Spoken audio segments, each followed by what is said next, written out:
isn't in a position. The state didn't record those demonstrations. They're not in the record in any way. The only person that viewed them was a district court below. The district court, as pointed out in my brief, constructed some very helpful hypotheticals in this situation, demonstrating that not every time breathing is impeded is death or great bodily harm comes into play. And by him viewing what the demonstrations were below, he determined, the district court, that that was not a possibility. And all three Court of Appeals judges reached a different conclusion than what you're advocating here this morning, correct? And that's why I filed a petition for review. Okay. Thank you. It's our position. Bruising, certainly there was plenty of evidence that there was bruising. However, the important thing to note, which wasn't recognized at all by the Court of Appeals, is that bruising does not, we have countless battery cases and aggravated battery cases saying that's the distinction between simple bodily harm and great bodily harm, is bruising's not great bodily harm. That's the only evidence we had below. That physical evidence that we could see picture-wise that this court could see or that was given were that there were resulting bruises on the victim in this case.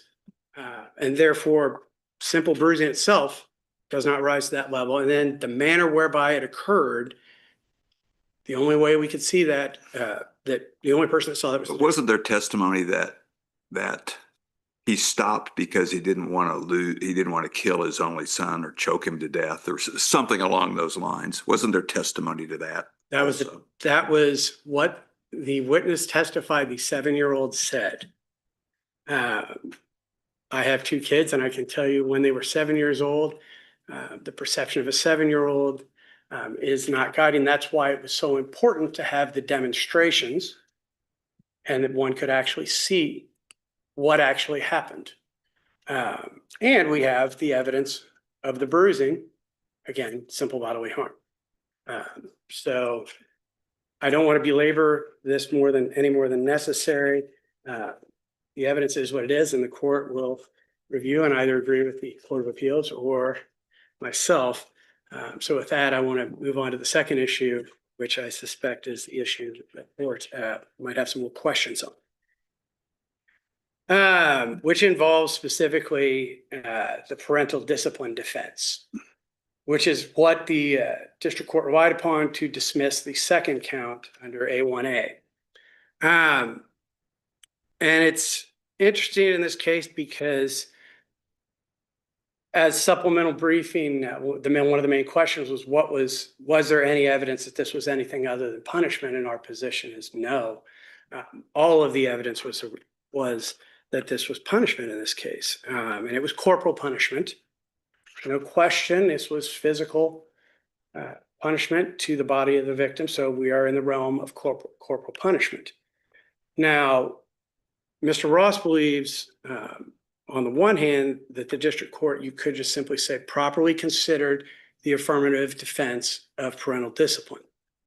And I pointed out in one of my briefs that affirmative defenses can be properly waived as long as, and if there is not conflicting evidence, they can be used to dismiss, and affirmative defense can require dismissal at the district court level. And that's our position as to what happened here. There's no question it was that. And so in the alternative, however, Court of Appeals was interested really more in the effect of KSA 215602A1B, which has been in existence. That is the requirement of cruel. If you are punishing child abuse involving corporal punishment, it has to be both cruel and inhuman. And I would note that has been the requirement ever since, to the best of my knowledge, child abuse was criminalized in 1965. That has always been a requirement. We've also always had the alternative in cases of non-parental parental defense, cruel beating or torture, I believe, along the whole way. Now, part of the problem, Advocating that the common law defense would apply to the child abuse statutes that were charged here. to the ones charged here, yes. Our first position is, And no one, again, no one on the Court of Appeals about that either. Is that right? they I mean, didn't. even Judge Atchison said no, that has been precluded by the adoption of the statute that defines the behavior that is specifically satisfies the charges. I'm not sure it's quite that cut and dry. They didn't address whether parental discipline was appropriate in this case. We have the Court of Appeals saying it's incorporated into the statute as a whole, whereas Judge Atchison, I believe, correctly said, no, it's incorporated in subsection B. And under those circumstances, because the legislature explicitly raised this and created this crime, that it would be meaningless if it wasn't required to have been charged under these under the circumstances where corporal punishment is involved. Now, we have the state makes and the Court of Appeals has a problem with the situation of, oh, what if punishment is at issue? And I don't think that's a problem at all, because I think under those circumstances, you have two alternatives. You can first, and I think this is the cleanest, have the state do what they do in any other case where alternative charges are at issue. For instance, in an attempted murder, there's often a charge in the alternative of aggravated battery. Or in the case of premeditated first-degree murder, there's often an alternative charge of felony murder. Alternative charging is not some crazy, fantastical, hard, difficult thing to do. It happens all the time in our courts in Kansas. So what you would do under those circumstances is charge under 5602A1B with an instruction saying, if the jury does not find that this was a circumstance involving corporal punishment, then they may consider 5602, the alternative charge under 5602A1A. So it sounds like you're couching this not as an affirmative defense, but rather as effectively an a failure of elements under A1A. That the unspoken element in A1A is not in the circumstance of corporal punishment. That's one way of looking at it. Well, is that your argument? I believe it also implicates the general specific rule of 215109 subsection D, which the Court of Appeals ignored the fact that that rule exists in KSA 215109D. The majority did, and simply said, Euler said we don't have general specific anymore, which is true. That's what Euler said, but Euler also said the parties did not raise this under 215109D, and therefore we're not going to address it.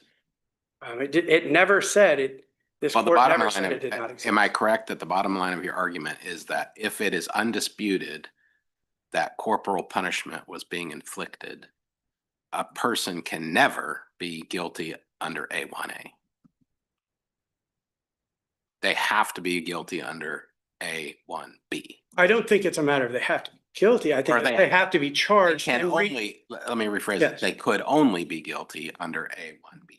Yes, because the legislature has balanced the parents' fundamental right to discipline their child with society's interest in protecting a child. It's not really an affirmative defense if your client, which your client was, is charged under A1A. It's not really an affirmative defense to say, wait, this was corporal punishment. It's actually a defense that says the state can't prove the elements. An element is missing here. If you're looking at it that way, we're not backing off of the district court was correct in looking at it in terms of parental defense. Parental defense, contrary to what the majority of the Court of Appeals said, is not limited to battery. Severn was a case involving a homicide, and parental defense was applicable in the homicide. So it's clearly, we have 70 years of precedent saying that it's not limited simply to battery. It's in cases involving a potential physical punishment. Parental defense is possible. And so we're not saying that you couldn't resolve the case in that way and just say, yeah, parental discipline still apply, that affirmative defense still applies.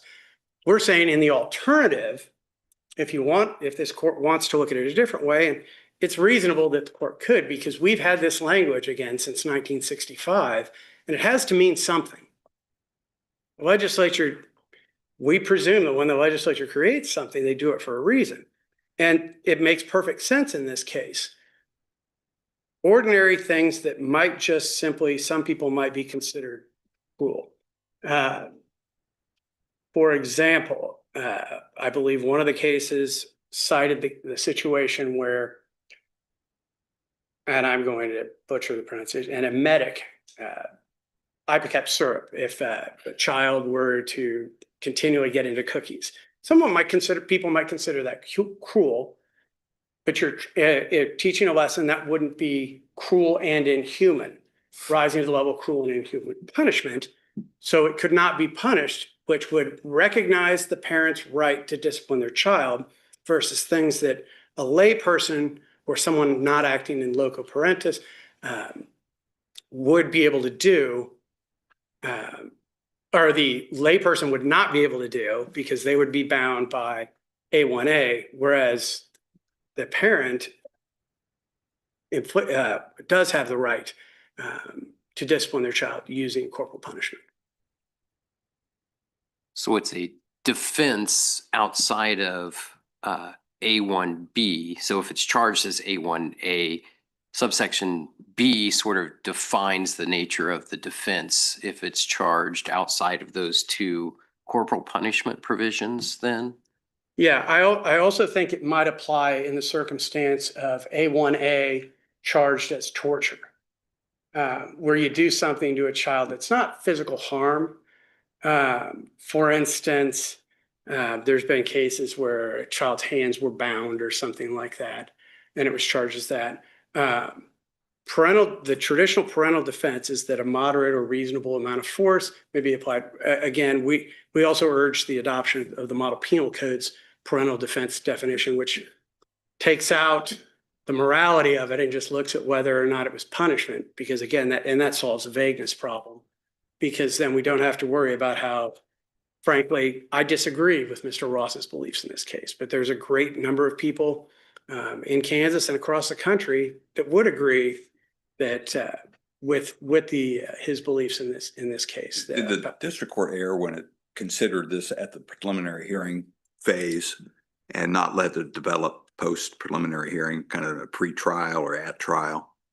If we're talking about, Typically, that's not a consideration at preliminary hearing. there is case law I cited it in from a mid-'80s case of self-defense. There was one case. Affirmative defenses. Yeah. It's still good law that affirmative defenses, when there is no dispute, a factual question, may be considered. We decided the opposite in another case some 12 years later. All right. But I think also I'm in the position as the appellee of being allowed the right for the wrong reason situation, which would allow for Justice Atchison's rationale, which I also think is very reasonable, and we agree with, that it had to be dismissed. It could have been charged under that, and frankly, I don't know that there's anything that would stop them from recharging him, Mr. Ross, under that subsection. Obviously, he would hope otherwise, but I don't think anything legally would preclude the state from charging him under A1B. And I think that's what Judge Atchison said was the further result in this case. Thank you. Any questions? Thank you. Thank you.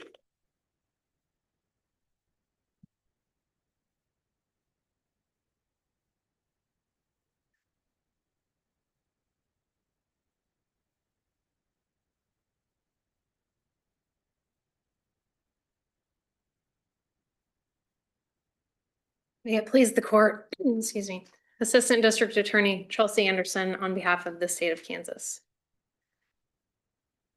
The district court got distracted from its duty of determining whether a probable cause had been established. And the Court of Appeals got distracted by some interesting legal questions, specifically whether the parental discipline defense applies to child abuse. This court should avoid those distractions. Please remember the posture of this case. This is a state's appeal from the dismissal of 2 felony charges after preliminary hearing. Defendant would like to distract you with questions of constitutionality and that the defendant was charged incorrectly and the parental discipline defense's application to child abuse. But the only issues that were raised in the original brief were whether the district court erred by not binding the defendant over on both charges of abuse of a child, whether the district court erred by applying an affirmative defense at preliminary hearing, and whether remand to a different judge is appropriate. I will ask that this court find that the majority was correct in finding that the district court did err in not binding the defendant over. I would ask that this court remand this matter to a different judge and find it error for a district court to apply an affirmative defense at preliminary hearing. Can I ask a question on the first charge about blocking the airway? Yes. I understood defense to argue that effectively that the state failed to bring forward sufficient evidence of the potential of death or great bodily harm. What was the evidence presented at the preliminary hearing? Was it only these quote unquote demonstrations? No. And the Court of Appeals correctly pointed out that there was other evidence, including the victim's descriptions through witness testimony and exhibits, specifically a quite compelling picture of the injury to the neck. And understand, defense counsel has suggested that the bruising only rises to the level of bodily harm, but this question is whether great bodily harm could have been inflicted, not whether it was. And our courts have consistently held that the standard is not that great bodily harm must be inflicted, but whether it could. So you ask what the evidence was. First, the 7-year-old child reported that his father grabbed his shirt, twisting and pulling it up into his neck, choking him, that he was unable to breathe. You have the picture that shows the injury that is consistent with that report. You have the victim saying that he's trying to move dad's hand away so that he can breathe. You have the father, the evidence that was mentioned a moment ago, that the son believed that the father stopped, that the defendant stopped because he would lose his only son if he didn't. And you have a forensic nurse who testified that the injury not only was consistent with the report, but that cutting off airflow or blood flow in the neck can cause serious harm. It's noteworthy that the district court even said, there is no question a person can be greatly harmed or killed by having pressure applied to their neck, but yet decided to give hypotheticals that were in no way similar in nature to what was being described. Horseplay in a pool and being lightly tapped by a baseball bat, none of that was similar to the evidence. Defendant suggests that with regard to the demonstrations and the description of the demonstration, that an appellate court could not possibly read a transcript and look at exhibits and get an accurate picture of what was being described. If that were the case, every fiction author would be out of a job and appellate review would be meaningless. Defendant said that this court must be left to give deference to the district court's findings, but that's not the case.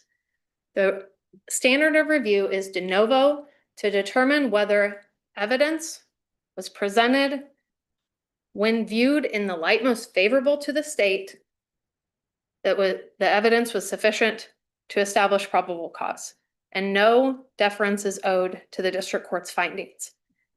The state asserted, and still asserts, that the district court held it to a higher standard than probable cause, and that the Court of Appeals did not reweigh the evidence, but rather they corrected the standard that applied to the evidence that was in the record. State suggests that the Court of Appeals correctly concluded that the district court erred by not binding over on count one, and this court should affirm that ruling. With regard to parental discipline defense. Just real briefly on count one, should we, what is your position as to the position that the death or great bodily harm only applies to the blocking of the nose and mouth in a manner whereby death or great bodily harm? The point made by Judge Atchison in his dissent, what's your position on that?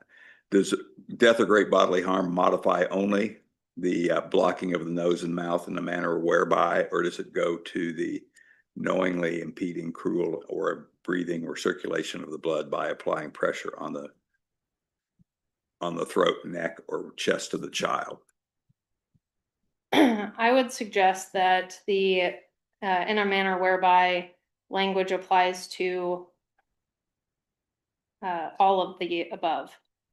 Similar, as I noted in my original brief, it appears as though the language is very similar to what we now have in the aggravated domestic battery, as well as just aggravated battery in a manner whereby great bodily harm can be inflicted. So you have the impeding of the normal breathing by applying pressure on the throat or neck, which is what happened here.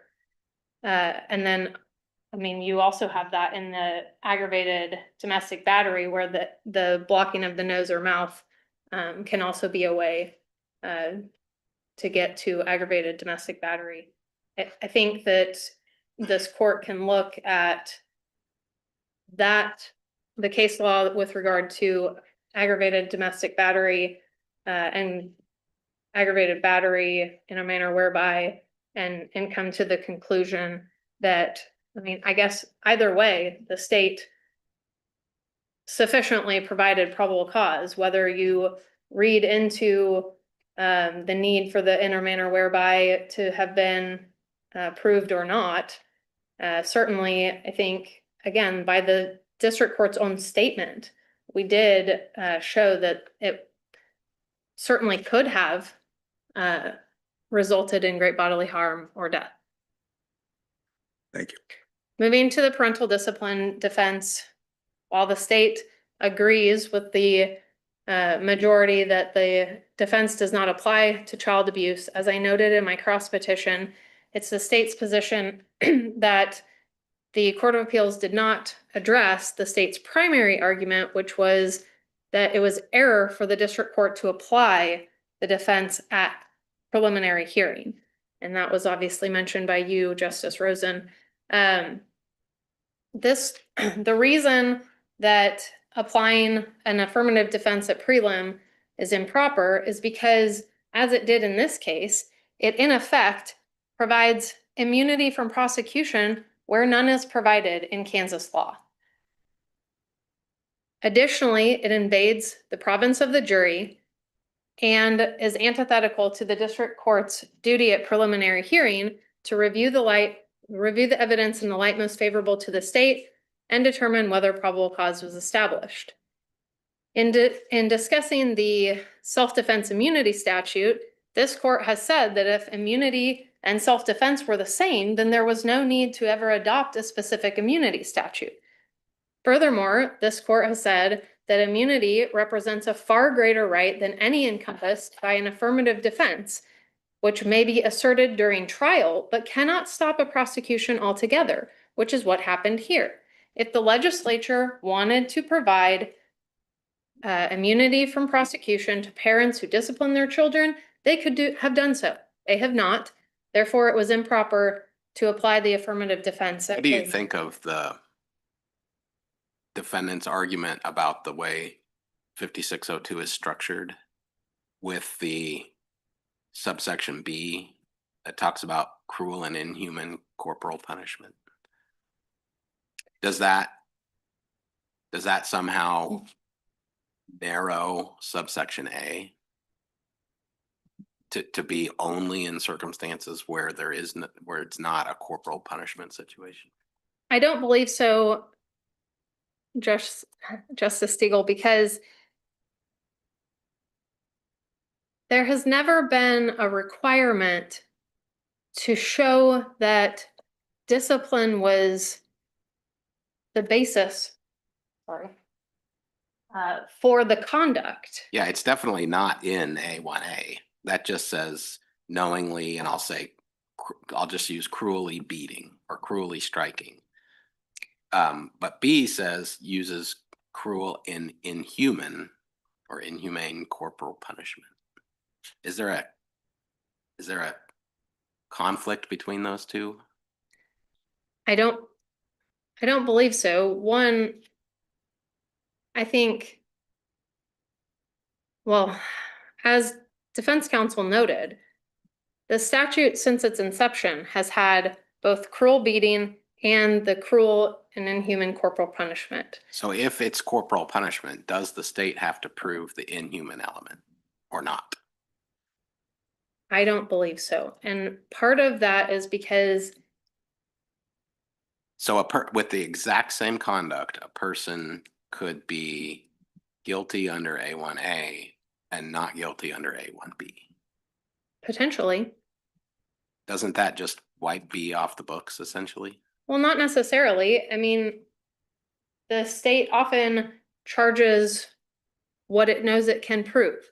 Certainly, if there's a situation where it's unclear whether this is discipline, whether this is corporal punishment, then the state would choose to charge what it can prove. Defendant's counsel suggests that, well, we can just charge it in the alternative, and I suppose that's a possibility, but the state But has, why would you ever charge under B when you have A1A?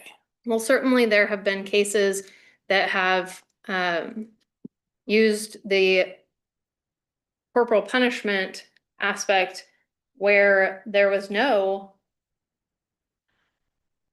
beating.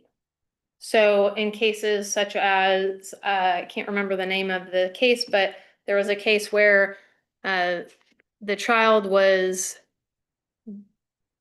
bound and gagged, and they found that that was cruel and inhuman corporal punishment because it was being done for some And penalty. that wouldn't fit under A1A's torture provision. I'm just trying to make sense of the statute. I recognize you are as well, but Yes. that's the root of my question. I suppose it could. I forget the specific definition given for torture in the case law. But again, with regard to, we can charge it in the alternative.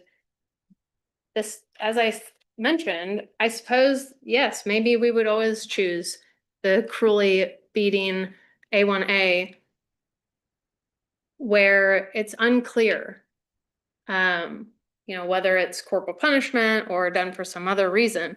But I can certainly think of situations where the corporal punishment subsection would apply when A1A may not. So I don't necessarily think you can just count the charges here.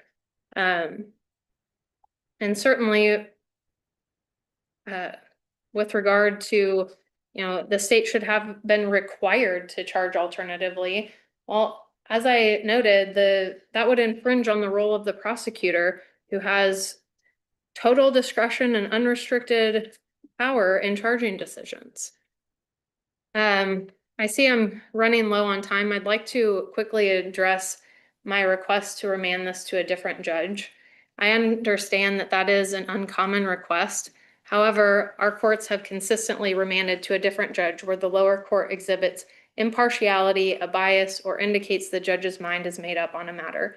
And I would suggest that the district court did so here by ignoring evidence, indicating a dissatisfaction with the law and a motive to push change rather than simply deciding the issue before it, applying an incorrect standard, at least as to count 2, where it said that the question was whether defendant was probably guilty, stepping into the role of litigant by improperly raising a defense on the defendant's behalf, acknowledging at the hearing that affirmative defenses raise questions and that it shouldn't raise the matter sua sponte, but then doing that very thing in its memorandum ruling, applying an affirmative defense to stop prosecution altogether, comparing the hypotheticals that were of different nature, and invading the province of the jury, not only with regard to the defense, but also as to the degree of the beating in count 2 and the possibility of the infliction of great bodily harm as to count 1.